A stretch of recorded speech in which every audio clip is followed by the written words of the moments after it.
So ayun, for today's video mga kabuskas, andito tayo ngayon sa San Francisco Bay, Colong Ono, at ngayon ay may gawa andito ng kasalan. At siyempre andito ako para tumulong. At yun na nga mga kabuskas, pagdating nga dito ay nagtatadtad na sila ng karne. At siyempre dahil nagtatadtad sila ng karne, tutulong tayo sa pagtatadtad ng karne ngayong araw. Hindi nga lang pala tayo pumunta rito para mag-vlog. Pumunta nga pala tayo dito para tumulong. At sila nga pala mga kabuskras ay tapos na sa kanilang mga gawain, kaya sila ay nakaupo na lamang. At ayan nga mga kabuskras yung karne ng mga tinatadtad.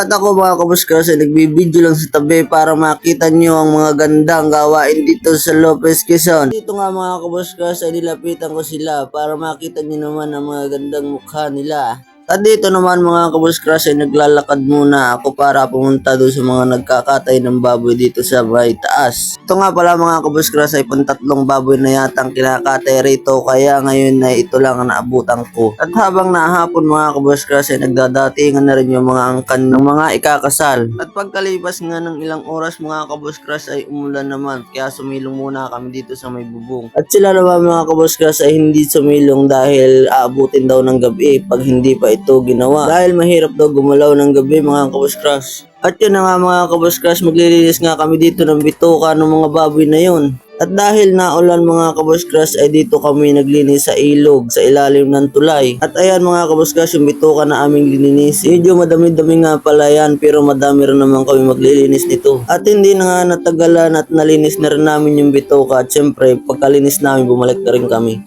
Yan nga pala si Pinsang Omon yung kasama natin sa paglilinis kanina ng bituka. At yun na nga mga kabuskas, hindi tayo ngayon sa may speaker dahil para maghinga muna.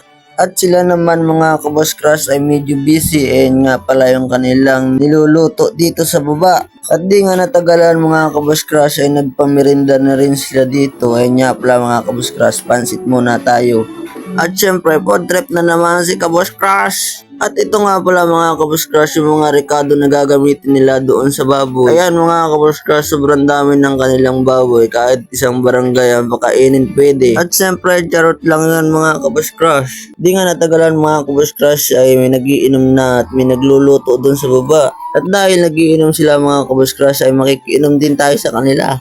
At sila nga pala mga kabuskras yung talokong kasamang mga kulukoy. At yun nga mga kabuskras, yung ibang karne ay merikado na din at yan ay lulutuin na maya maya. At habang naulan nga mga kabuskras ay sila natagay muna dito sa tabi para daw pang painit muna. At yun nga mga kabuskras, at the end, ito ang kinalabasan. Siyempre, tataga din tayo para tayo uminit din. At dito nga mga kabuskras ay pakikitahan kayo ng tamang tagay ng pag-inom ng alak. So ito ang tamang pag-inom ng alak mga kabuskras.